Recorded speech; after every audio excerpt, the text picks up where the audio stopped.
लगता है यूक्रेन के राष्ट्रपति जेलेंस्की को पुतिन को सीधी धमकी देना बेहद भारी पड़ गया है, क्योंकि रूसी सेना ने आधी रात को यूक्रेन पर भयानक मिसाइल और ड्रोन हमले किए।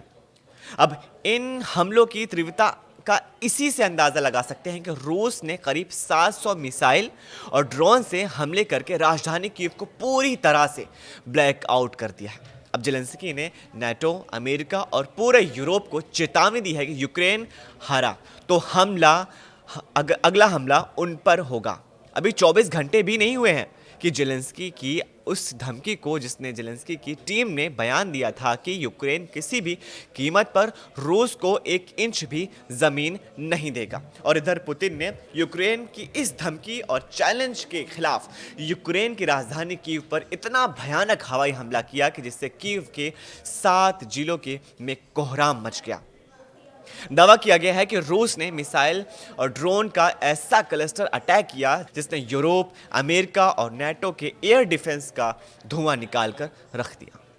हम आपको दिखाने जा रहे हैं कि कैसे रूस ने तीखे हमलों में साफ कर दिया है कि अब रूस बातचीत नहीं करेगा, बल्कि बारूद से यूक्रेन के हर इलाके में दहला देगा और उसे अपने कब्जे में ले लेगा।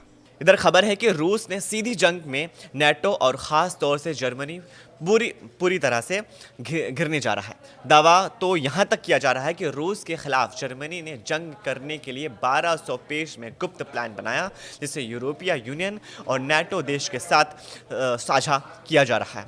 ऐसे हालात में अब सवाल उठ रहे हैं कि अमेरिकी राष्ट्रपति ट्रंप के सामने क्या विकल्प है, क्या रास्ता बच सकता है कि आगे ट्रंप क्या कर सकते हैं, और क्या मॉस्को जाने वाले ट्रंप के विशेष दूत स्टीव विटकॉफ पुतिन के कोहराम मचाते हमलों को रोक पाएंगे। रूस इस वक्त यूक्रेन पर तूफानी हमले करने में ज़रा भी कसर नहीं छोड़ रहा। एक तरफ पूर्वी यूक्रेन के 4 बड़े इलाकों को पूरी तरह से कब्जा करने के लिए रूसी सेना जुटी हुई है, तो वहीं दूसरी तरफ दक्षिणी यूक्रेन में रूस के ताज़ा हमलों से यूक्रेन की हालात बेहद बदतर होती जा रही है। हैरानी की बात यह है कि यूक्रेन अब उन हमलों को भी नहीं रोक पा रहा है जिसे वो आसानी से रोक लेता था।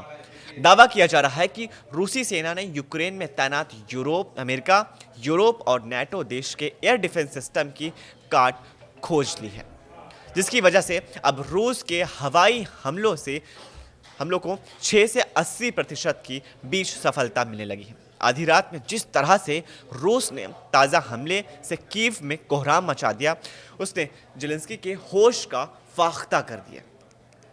पुतिन के आदेश पर आधी रात में रूसी सेना ने यूक्रेन की राजधानी कीव पर एक बहुत बड़ा हवाई हमला किया था।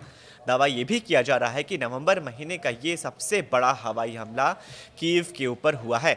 दावों के मुताबिक रूस ने कीव और उसके कम से कम 7 जिलों पर 500 और ड्रोन से हमले किए हैं, जिससे पूरा कीव जिले में कोहराम मच गया है, जिसमें अकेले राजधानी कीव में 10 से ज़्यादा यूक्रेनी नागरिक मारे गए हैं, जबकि 50 से जानकारी के मुताबिक 50 से ज़्यादा करीब यूक्रेनी रूसी हमलों में बुरी तरह से घायल बताए जा रहे हैं।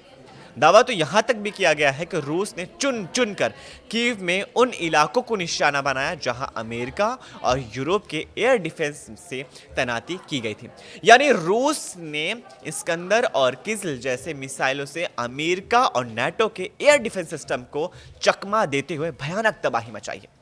दावे तो ये भी किए जा रहे हैं राजधानी कीव में पूरी तरह से अंधेरा छा गया, जबकि कीव के मेयर विटाली किटॉफ्स्की का दावा है कि पूरे कीव में बिजली आपूर्ति भी ठप हो गई है। यूक्रेन बुरी तरह से घिर चुका है। एक तरफ रूस के खूनी हमलों ने राजधानी कीव समेत 20 शहरों पर तबाह कर डाला है, तो वहीं दूसरी तरफ यूक्रेन के राष्ट्रपति जेलेंस्की के chief of staff Andriy Yermak पर ऐसे घोटाले का आरोप लगा है जिसने जेलेंस्की की जड़ों को हिलाकर रख दिया। दावा किया जा रहा है कि युद्ध और परमाणु ऊर्जा के नाम पर यूक्रेन ने 830 यानी 830 करोड़ का एक घोटाला हुआ है, जिसमें जेलेंस्की के करीबी एंड्रिया यरमक बुरी तरह से फंस चुके हैं। एंड्रिया यरमक पर घोटाले के आरोप लगने के बाद यूक्रेनी राष्ट्रपति जेलेंस्की ने कहा कि उनके chief of staff Andriy Yermak ने अपने घर पर भ्रष्टाचारी विरोधी छापेमारी के बाद इस्तीफा दे दिया। यरमक एक कवायदार राजनीतिक प्रभाव वाले व्यक्ति हैं। रूस के व्यापक युद्ध के दौरान जेलेंस्की के सबसे करीबी सलाहकार रहे हैं। लेकिन एक घोटाले ने जेलेंस्की की जड़ों को हिलाकर रख दिया। जेलेंस्की ने अपने चीफ ऑफ स्टाफ एंड्री यार्मक को हाल ही में उन्हें महत्वपूर्ण वार्ताओं के नेतृत्व करने के लिए नियुक्त किया था। इसमें अमेरिकी राष्ट्रपति डोनाल्ड ट्रंप रूस यूक्रेन युद्ध को खत्म करने के लिए एक नए अभियान का नेतृत्व कर रहे थे। जेलेंस्की ने चेतावनी दी, हम सब कुछ खोने का जोखिम उठा सकते हैं, लेकिन भ्रष्टाचार कांड ने यूक्रेन को हिलाकर रख दिया, जिसने जेलेंस्की की अपनी स्थिति कमजोर हो गई है और इस नाजुक समय में अमेरिका के साथ देश की बातचीत की स्थिति खतरे में पड़ गई है। यूक्रेन अपने यूरोपीय सहयोगियों के समर्थन से अमेरिका के नेतृत्व वाली शांति योजना के मसौदे पर शर्तों की बदलने की कोशिश कर रहा है, जिसे मूल रूप से रूस के पक्ष में भारी माना जा रहा था। अब ऐसे हालात में यूक्रेन के लिए दोहरा झटका है। पिछले 24 घंटे में रूसी सेना ने पूर्वी यूक्रेन के कम से कम 8 इलाकों पर तूफानी हमले कर दिए और काफ़ी ज़्यादा तबाही मचा दी। दावों के मुताबिक यूक्रेन में लड़ाई तेज होने के साथ ही एक दिन में 200 से ज़्यादा झड़पें हुई हैं। यूक्रेन की सेना का कहना है कि पिछले 24 घंटे में 216 यानी 216 मुठभेड़ें हुई, जो पिछले हफ्तों में सबसे भीषण जंग है।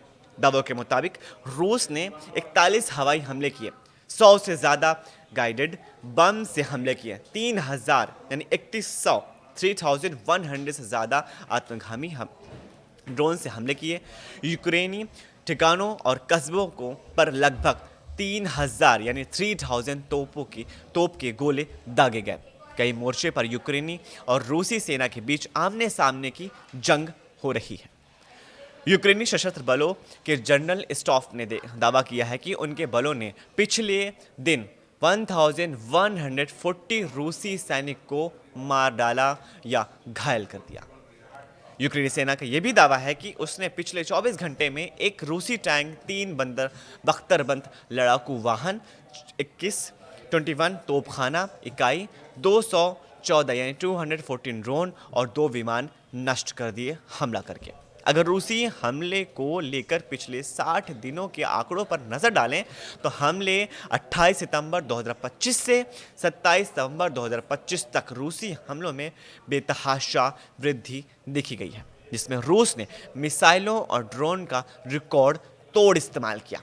यूक्रेनी वायुसेना के मुताबिक रूस ने पिछले 60 दिनों में 10,000 से अधिक ड्रोन हमले में इस्तेमाल की हैं, जिसमें से 70% रूस ने शहीद ड्रोन्स का इस्तेमाल किया, जबकि अलग अलग प्रकार के 500 से अधिक क्रूज और बैलिस्टिक मिसाइलों से रूस ने यूक्रेन पर पिछले 60 दिनों में हमला करके तबाही मचा दी। ये आंकड़े यूक्रेन के आधिकारिक रिपोर्ट्स पर आधारित है।